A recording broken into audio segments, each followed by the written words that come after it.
Come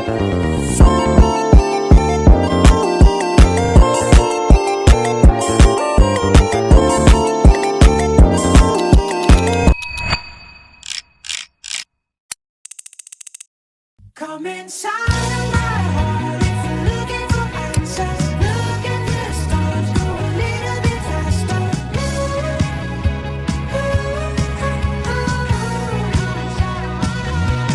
Come inside of my heart if you're looking for answers. Look at the stars, go a little bit faster.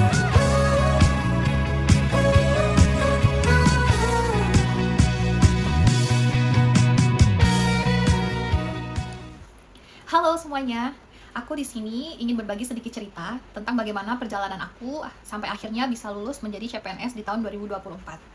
Tentunya perjalanan ini sangat tidak mudah karena membutuhkan banyak perjuangan, bahkan meneteskan air mata, serta menumbuhkan harapan yang luar biasa. Oke, mungkin tadi sebelumnya teman-teman sudah melihat cuplikan atau dokumentasi kegiatan yang sudah aku lalui menjadi seorang CPNS bersama dengan rekan-rekan saya semua, yang mana kami bersembilan merupakan penata perizinan ahli pertama di instansi DPM-PTSP Kota Bengkulu. Aku akan mulai menceritakan perjuangan aku untuk lulus tes CPNS ini sejak tahun 2021 ya. Jadi tahun 2021 itu aku sudah lulus S1 dan alhamdulillahnya juga aku lulus di bulan Juli sehingga sudah mendapatkan ijazah, dan pada waktu itu juga ternyata ada pengumuman untuk pendaftaran CPNS. Nah, untuk yang pertama kalinya aku coba apply CPNS dengan mengambil di Kota Bengkulu juga. Tapi ternyata belum menjadi rezekiku. Aku gagal di percobaan yang pertama.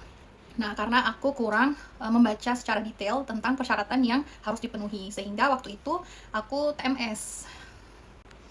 Nah, setelah mengalami kegagalan mendaftar CPNS yang pertama kali, aku memutuskan untuk melanjutkan studiku ke jenjang yang berikutnya, yaitu S2. Nah, jadi dari 2021 itu aku langsung apply S2, dan alhamdulillah aku lulus di tahun 2023. Nah, dan juga alhamdulillahnya di tahun 2023 itu aku sudah menjadi seorang istri dan sambil bekerja juga di salah satu bank yang ada di Yogyakarta. Singkat cerita, setelah aku lulus jadi mahasiswa S2 di Yogyakarta, aku bersama suami pindah ke Bengkulu, memutuskan resign dari pekerjaan di sana dan membuka lembaran baru di sini. Nah, ternyata di tahun 2023 itu open lagi apply CPNS, tapi daerah tidak membuka. Jadi aku coba percobaan yang kedua ini mengambil di pusat. Kalau nggak salah waktu itu aku coba apply di KPK. Nah, tapi ternyata qadarullah belum rezekiku juga untuk lulus di percobaan yang kedua. Nah, cuman kalau percobaan yang pertama kan aku TMS ya. Nah, untuk percobaan yang kedua ini aku tidak lulus passing grade. Aku kurang di nilai TU kalau nggak salah. Nah, sampai akhirnya keluar lagi pengumuman di tahun 2024 bahwa CPNS dibuka lagi dengan formasi yang lebih banyak dari tahun 2023. Dan ternyata Provinsi Bengkulu, bahkan Kota Bengkulu dan beberapa kabupaten lainnya juga ikut membuka formasi. Nah, jadi itu menjadi suatu kesempatan dan semangat buat aku untuk mencoba lagi tes CPNS yang ketiga kali. Dan tentunya aku juga menjadi lebih serius dalam belajar. Dan alhamdulillah untuk seleksi SKD itu aku bisa lulus passing grade dan juga lulus perankingan. Kemudian untuk seleksi SKB juga alhamdulillah aku bisa lulus.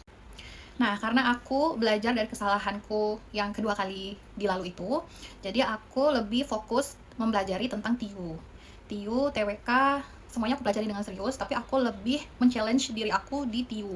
Karena jujur aja, kemarin aku kurang di hitung-hitungannya.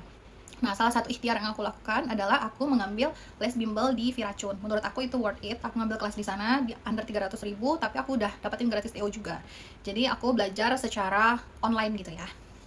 Nah, selain di Viracun, aku juga belajar di Private Alfaiz. Kalau di sini aku berlangganan YouTube-nya. Terus aku juga ngambil paket TO karena TO bundling di Alfaiz ini lebih murah. Nah, untuk TWK aku belajar dari YouTube Kak Didi Ghazali karena menurut aku penjelasan beliau ini untuk kasus-kasus TWK sangat detail gitu ya pembahasannya. Nah, alhamdulillah setelah aku melalui berbagai perjuangan itu, belajar lebih serius, belajar sesering mungkin, dan mengerjakan TO sesering mungkin. Kalau misalkan hasil TO aku di hari itu jelek, aku ulangin lagi seterusnya. Dan alhamdulillah ternyata membuahkan hasil yang luar biasa. Dan aku bisa lulus CPNS di tahun 2024. Nah, jadi mungkin pesan aku untuk teman-teman semuanya yang sedang berjuang, walaupun misalkan kita gagal di 1 kali atau 2 kali, jangan pernah menyerah. Kita harus coba terus. Dan dengan catatan kita juga mengevaluasi diri. Baik, terima kasih untuk semua teman-teman yang sudah menonton video aku tentang bagaimana perjuangan aku bisa lulus CPNS di tahun 2024. Harapannya semoga video ini bisa menjadi inspirasi dan tentunya bermanfaat untuk kita semua.